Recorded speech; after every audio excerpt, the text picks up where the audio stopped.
It's no secret that writing can be lonely work, but does it really have to be? Whether you're full-time, part-time, or just starting out, you'll get insights into the tricks, tips, and production habits of writers from every level of the biz.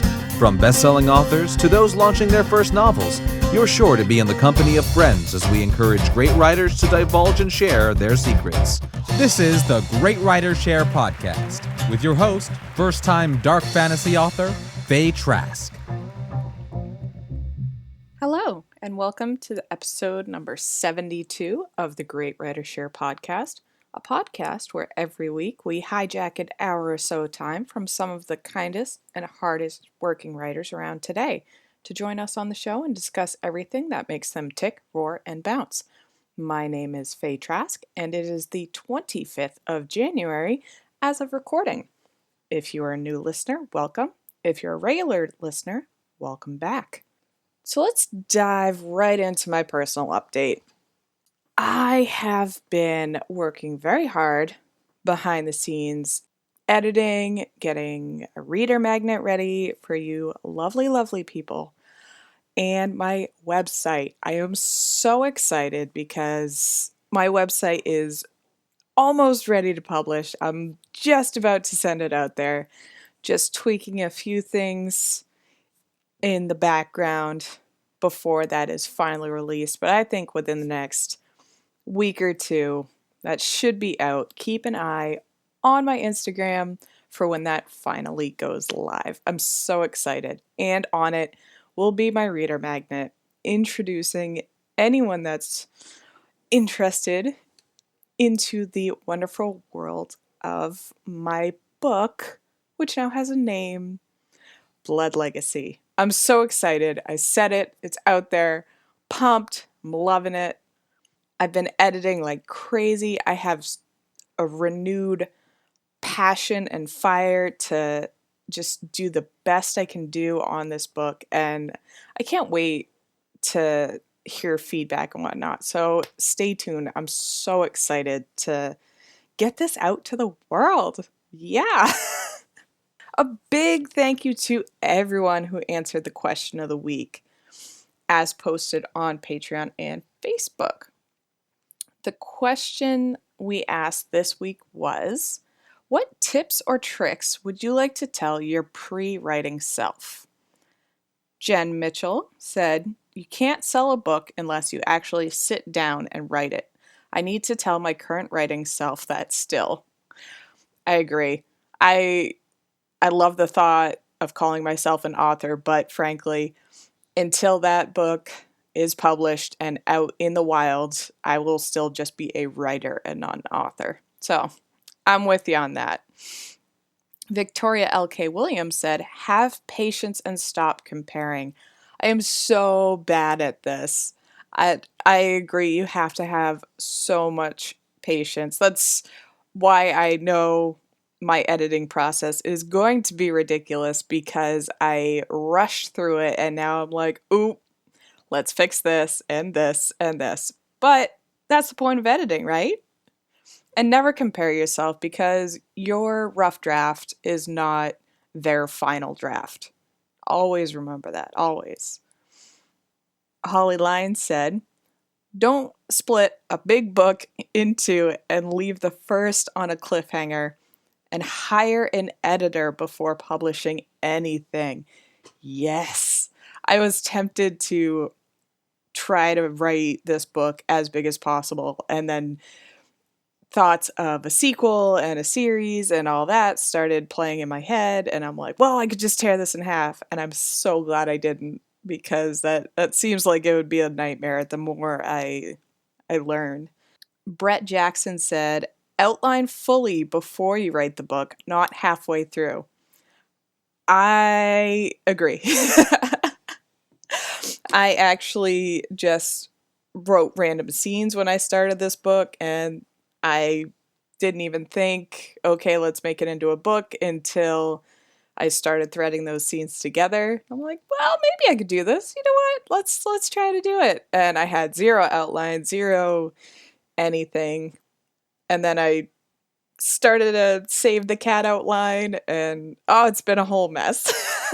So I'm excited for the next book in the series so that I can actually try outlining it properly before diving in. But I agree. Thank you everyone for the comments. They were wonderful. Today's guest was the amazing Jenna Greene. We got to talk about how she finds balance between being a teacher and a writer, how podcasting has helped her, and what a dragon boat coach is, and so much more. Before we get into the show, we wanted to remind you about our Patreon community over at www.patreon.com/greatwritershare, where for as little as $1 a month, you can get involved in our behind the scenes group, benefiting from early ad-free access to the episodes, join our private Slack channel, ask upcoming guests any of your questions, and get involved in our monthly giveaway. If you like the idea of upping your author career and getting all of that good stuff, then one more time, that's www.patreon.com/greatwritershare. And I just gotta say, think about how much $1 is. Just think about it. What can you get for $1?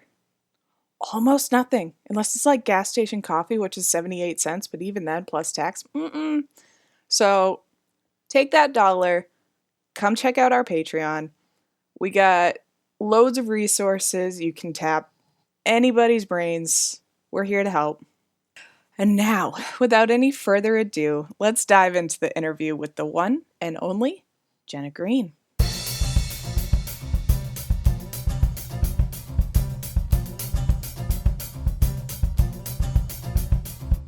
Today's guest is the amazing Jenna Greene. Jenna is a YA fantasy author from Alberta, Canada. She is known for the award-winning novel REBORN, as well as the Imagine series. When she isn't writing or teaching, she is co-hosting the podcast Quill and Ink, a podcast for book lovers with Miranda Oh. Jenna, welcome to the show. Thanks for having me. I am so excited because I've been looking at your website and your books, and it's all so gorgeous. Like, you instantly get transported to a different world just from the website alone. That makes me want to dive into your books. So before we get to all of that, can you please tell our audience how you started in writing? Oh, that's way back in the second grade, I guess. A teacher told my parents that I had a talent and I could write. So they got me a journal. And ironically, in grade 2, I still wasn't that great a reader. But there's that idea that if someone tells you you can do something, then that stays with you. And that's why teachers have such importance and have such a crucial role, because they could do the opposite easily. But teachers just said I had a talent. And it was always on the path. I remember being like 6 and I was going to be a fairy princess and a writer. And then, when I was 9, I was going to be a teacher and a writer, and then a zoologist and a writer. But writer was always there. And then when I finished high school, I got like a short story published in a tiny, tiny little publication. And that gave me enough hope to keep at it, even though there was, a 12-year dry spell. I tried for forever to be a poet, and it turns out I am not a poet, and that's okay. Not everyone can I'm the same. I can't do poetry. It's you can be a writer, but some things aren't your right style or your right genre. And so it turns out I was meant for YA. I was meant for fantasy. That's what I was meant for. That's where the path led. So that's where we are now. That's so awesome. So I did notice that on your website, it says you are a dragon boat coach. So I really got to know, what is a dragon boat? So a dragon boat, think of it as like a really big, narrow canoe. And it sits 20 paddlers, 1 drummer, and a steers person. And I'm on a variety of teams. So sometimes I drum, sometimes I coach, and sometimes I paddle. I do not steer, because that requires standing at the back. That requires balance, and occasionally they fall out. So I don't take up that post, but I'll take any of the other three. And you race about 500 meters down a lake or a river. I haven't tried an ocean yet, but That is so badass.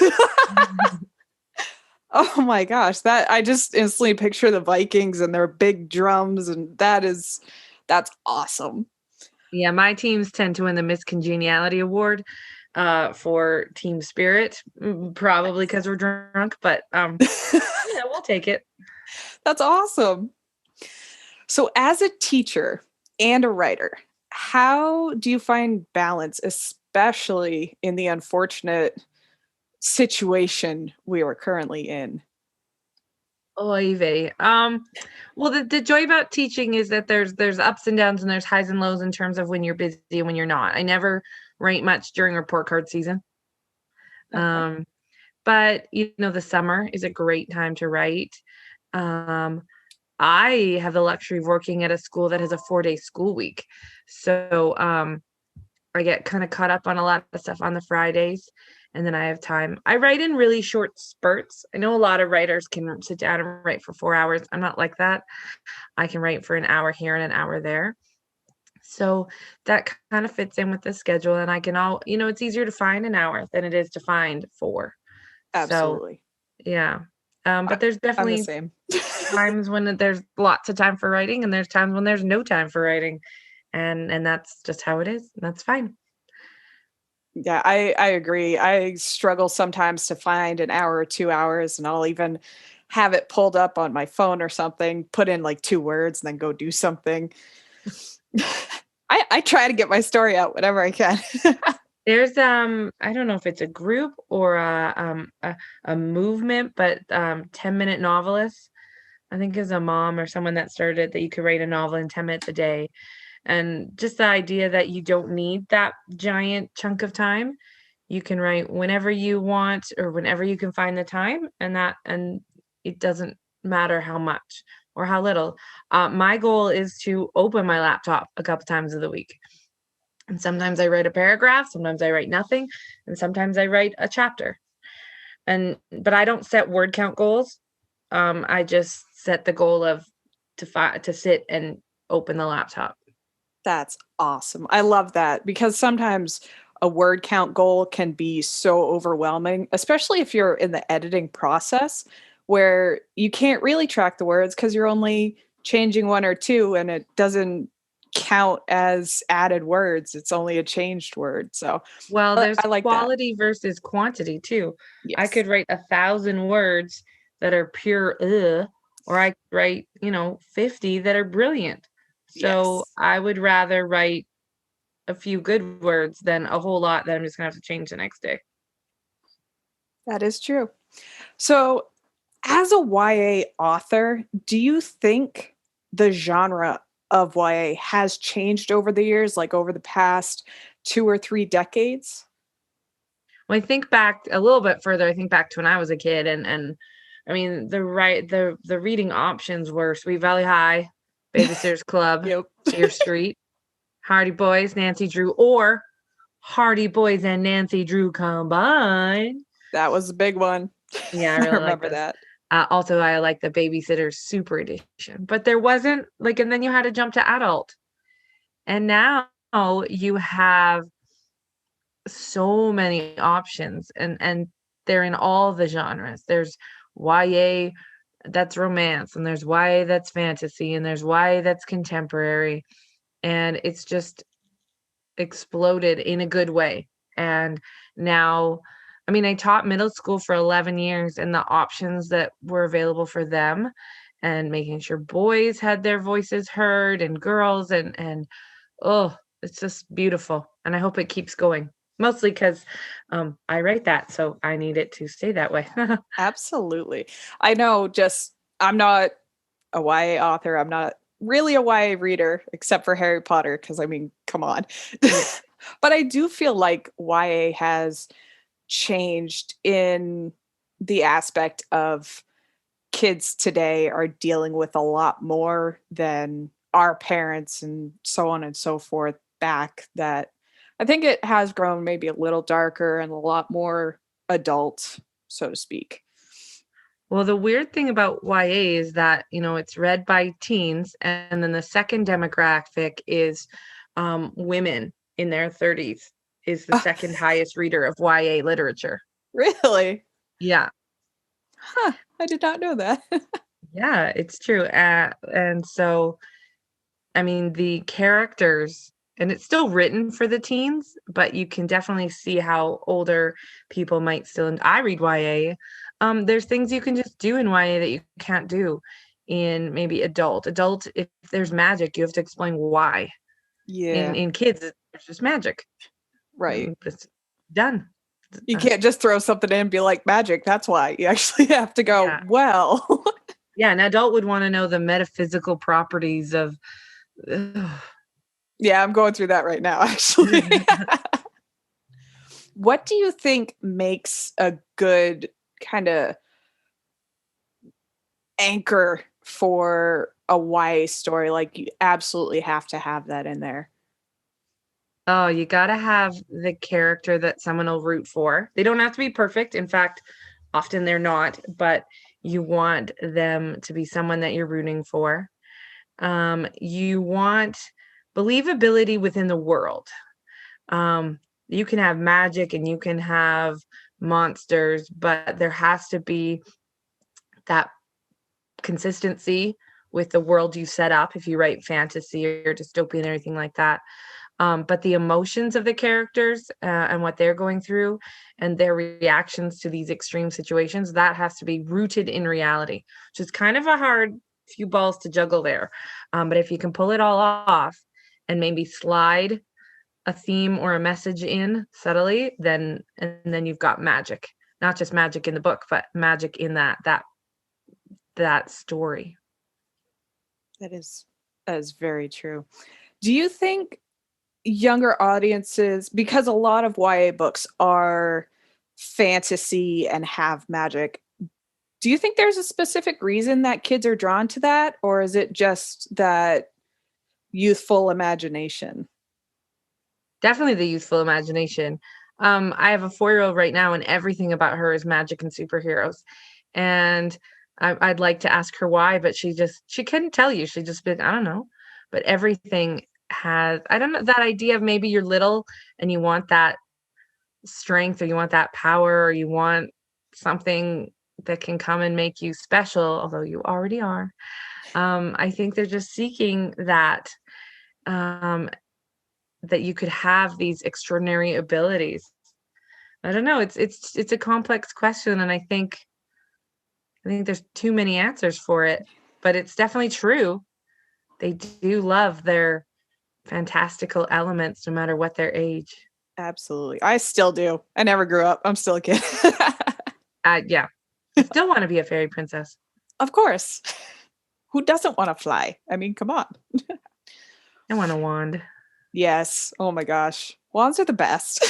I think Harry Potter kind of solidified that, but even before, you'd get the little wands with the plastic stars on the top, and it's like, yes, I can create magic. My mom says I used to play for hours and hours, jumping from couch to couch with a ruler, and it was my She-Ra Princess of Power sword. Oh my god, that's so awesome. She-Ra was so awesome back in the day. Yeah. Yeah, I think I just dated myself. Oh no, I'm right there with you. Okay. So you also write for a magazine, Top Shelf Magazine? I do author interviews, yeah. Awesome. How does writing for the magazine differ from writing a book? Because I know I can't write for a magazine even if I tried, but I'm so interested to know how you kind of cut, or if you have to, or how that process works. I think I'm quite fortunate in that I'm not writing an article about the author. I think that would be really tricky. I'm really doing an interview with the author, and because I have my co-host for my podcast helping me, so I do a lot of the research for the podcast, looking at the guests and what they've written and awards they've done, and their what they do outside of writing. And so research for the podcast and research for the interviews is quite similar.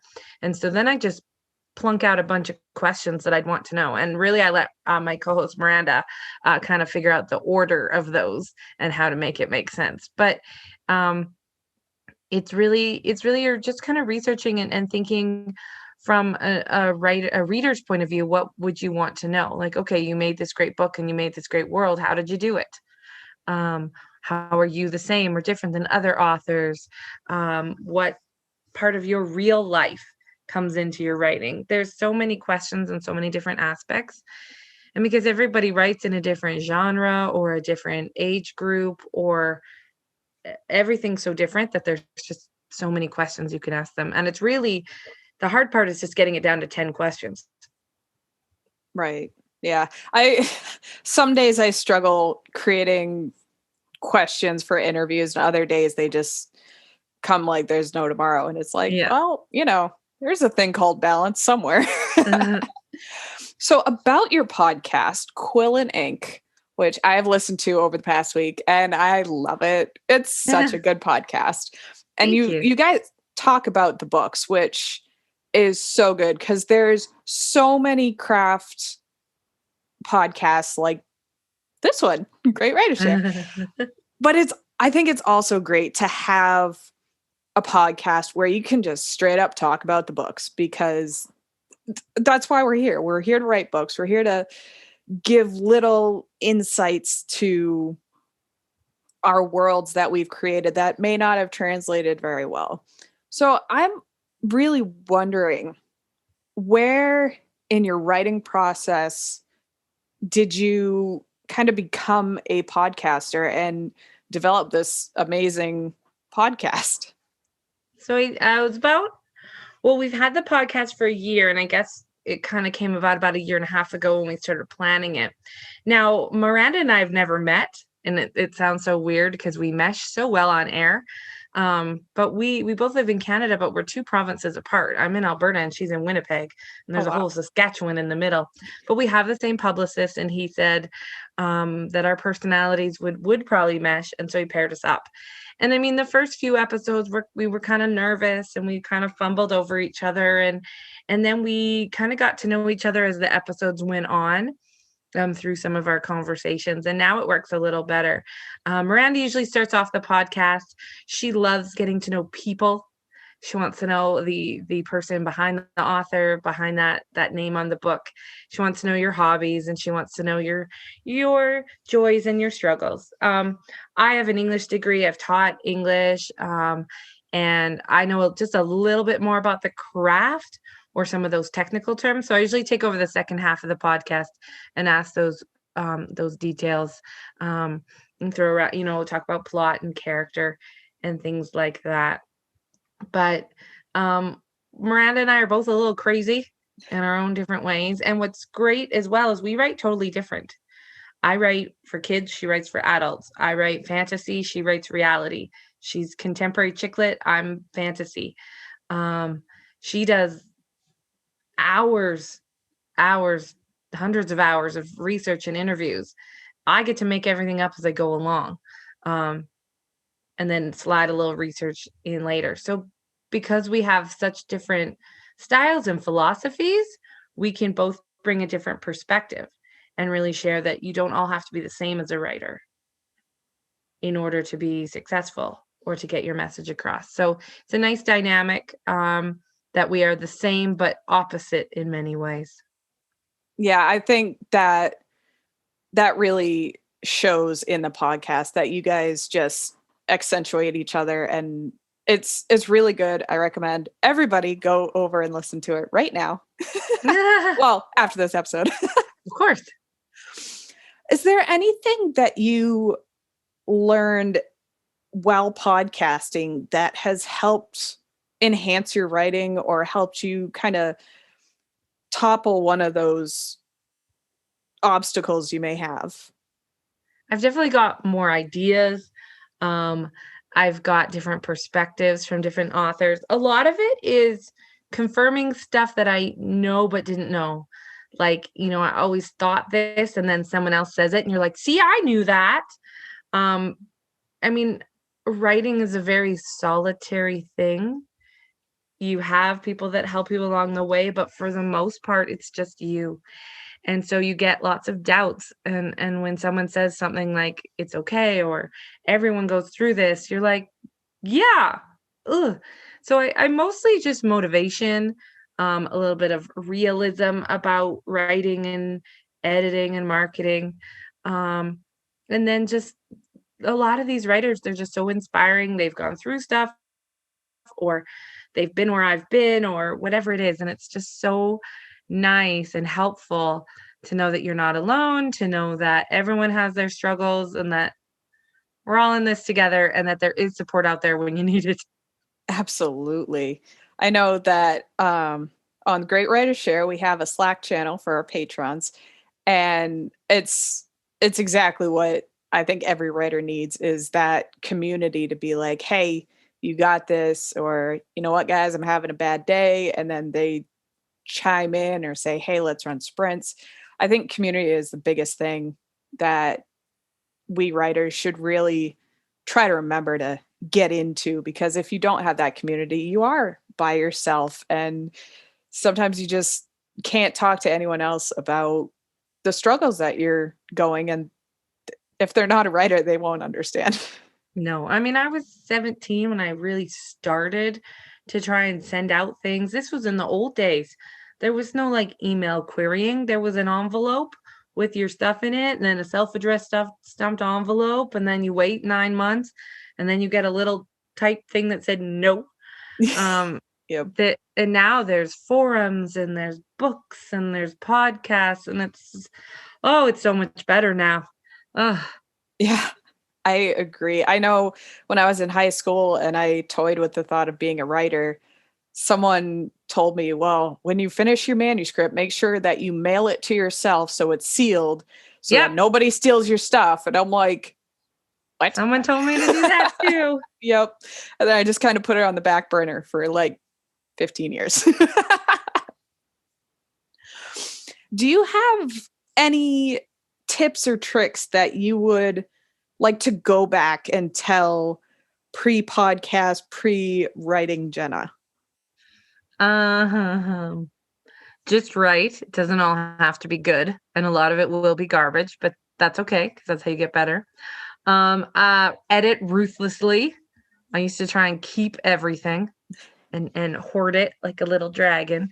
I would have and my editor would be like, "But you've already said this." I'm like, "But it's such a pretty line." It needs to be there. It's look how long, or this paragraph, it took me days, and you want me to get rid of it? What are you doing to me? Now I'm like, out. So I think those are the two main ones. Write as often as you can and cut everything you can. I'm struggling with that right now as I begin editing, and I just, I want to keep that. I'm like, nah, I did all right. Right? I mean, right? My first editor, she said, it's going to be hard to let it go. So you pull up another document, everything you cut, everything major, not like a word, but every chapter or page or paragraph that you cut, you cut and paste it into this other document, so it's not really, really gone. And then you can use it if you want to do promos or supplementary stuff. I never used any of it, but it didn't ever feel like it was really gone. Ooh. And so that made the editing a little bit easier. I may have to do that. Yeah. I know I was struggling over 3 paragraphs just like 2 hours ago. So I might have to implement that little trick of yours. Yeah. So I am a new writer. I'm unpublished, so I'm going to keep saying I'm a new writer until I have like 2 books under my belt or something. What kind of advice, in addition to what you tell yourself, what advice do you have for people like me who just started writing, just started this author career? My only catch with this is that you can't say write. There's got to be something else. Read. I love it. Yes. Read. And then just when you are working on your stuff, don't go back until it's kind of done. Like, as if you look at what you just did, you'll just forever edit, and you'll work on that first chapter for years. So Oh, just yes. go from beginning all the way to the end, get some distance, and then you'll go back and you'll be like, oh, this wasn't so bad, or I know how to fix this. So just keep going. Just don't try to edit too much on the way. I like it. I know I made that mistake when I started because I'm like, wait, that was crap. And I did the same paragraph for like a week. So we have come to our favorite question that we like to ask here on the Great Writers Share podcast. And it is, why do you, Jenna Greene, write? I have to. It's in my soul. I could go crazy naked and run down the street and grab people and put them into my puppet fairy tales, but pretty sure that's a crime. So that is awesome. And I'm totally going to say this.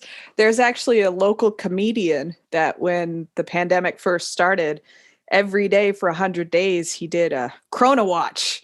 And then at the end of 100 days, he ran in his underwear down the street and like video recorded it, everything, and put it on his Facebook. And we're just like, yeah, people already think we're crazy, but thanks for that. Oh, the first lockdown, I had googly eyes on everything in the fridge. My husband was like, oh, yeah. That is genius. Oh my gosh. I want to do that. So we have reached the, I'm going to say, famous rapid 10-fire questions. They are totally for fun. Don't take anything too serious. And if you don't have an answer, feel free to skip. We can always come back if you want to. Are you ready? Is that the first one? No. Oh. Yes. No. Yes. Okay. Yes. Dragons or fairies? Fairies. If all your books were destroyed in a fire, what is the one book you would save? Probably a photo album, actually. Nice. Plotter or pantser? Hybrid. City or country life? City. If you could be trapped in a book for 24 hours, what book would it be? It wouldn't matter. I'd be dead in all of them. Salty or Pride and sweet? Prejudice. Okay, I might live in Pride and Prejudice. That I might make it to the end. Okay. Salty or sweet? Salty. Favorite YA book that is not yours? Almost all of them. Hunger Games. Hunger Games for the win. Poutine or chili fries? Poutine. Favorite guilty pleasure? Poutine and salty snacks and Hunger Games. I like it.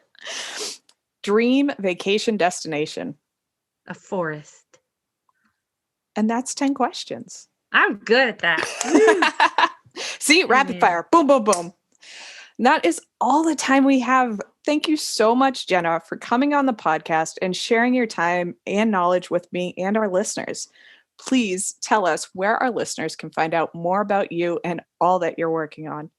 Oh, awesome. So it's Jenna Greene, Green with an E on the end, jennagreene.ca, Jay Green Writes on Twitter, the Quill and Ink podcast on Twitter, that's at Podcast Quill, Amazon, Foundations Books, Champagne Books, pretty much all the regular stuff.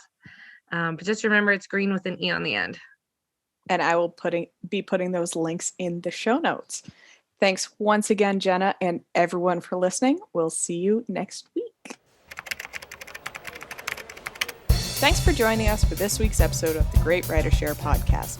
Next week, Dan will be joined by the international best-selling author and Bram Stoker Award finalist, J.D. Barker. Don't forget, you can get early access to every episode of the Great Writer Share podcast and the chance to ask any upcoming guests any of your questions by simply becoming a patron of the show. All you need to do is visit www.patreon.com/GreatWriterShare and support the show for as little as $1 a month. Until next time.